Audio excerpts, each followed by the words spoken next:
السلام علیکم۔ ایک صاحب اپنے کسی بزرگ دوست سے ملنے کے لیے جا رہے تھے۔ دھوپ خوب چمک رہی تھی۔ راستے میں ایک سایہ دار درخت کے نیچے آرام کرنے کی غرض سے بیٹھ گئے۔ اسی درخت پر 2 چڑیاں بیٹھی ہوئی تھیں۔ وہ صاحب جانوروں اور پرندوں کی زبان سمجھتے تھے۔ انہوں نے چڑیوں کو باتیں کرتے ہوئے سنا۔ ایک چڑیا دوسری سے کہنے لگی، یہ صاحب اپنے جس دوست سے ملنے جا رہے ہیں ان کا انتقال ہو چکا ہے۔ جب آپ نے یہ بات سنی تو دوبارہ سفر پر روانہ ہوئے اور بڑے پریشان ہو گئے۔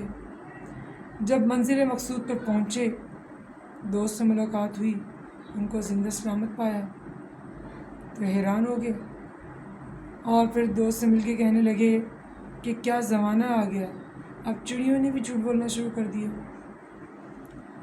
راستے میں ایک درخت کے نیچے آرام کرنے کی غرض سے لیٹ گیا تھا تو میں نے چڑیوں کو بات کرتے ہوئے سنا کہ وہ فرمانے لگیں کہ آپ کا انتقال ہو چکا ہے، لیکن اب جو پہنچا ہوں تو آپ تو ٹھیک ٹھاک ہیں۔ بزرگ دوست نے پوچھا کہ یہ کس وقت کی بات ہے؟ انہوں نے کہا دوپہر کا آغاز ہی ہوا تھا۔ تو انہوں نے کہا کہ چڑیاں بالکل صحیح کہہ رہی تھیں، دوپہر کو میں اللہ کی یاد سے غافل ہو گیا تھا۔ تو کیا آپ نے وہ حدیث نہیں سنی جس میں اللہ کی یاد سے غافل ہونے کی مثال ایک مردے کی سی بیان ہوئی ہے اور ذکر کرنے والے کو زندہ انسان کہا گیا؟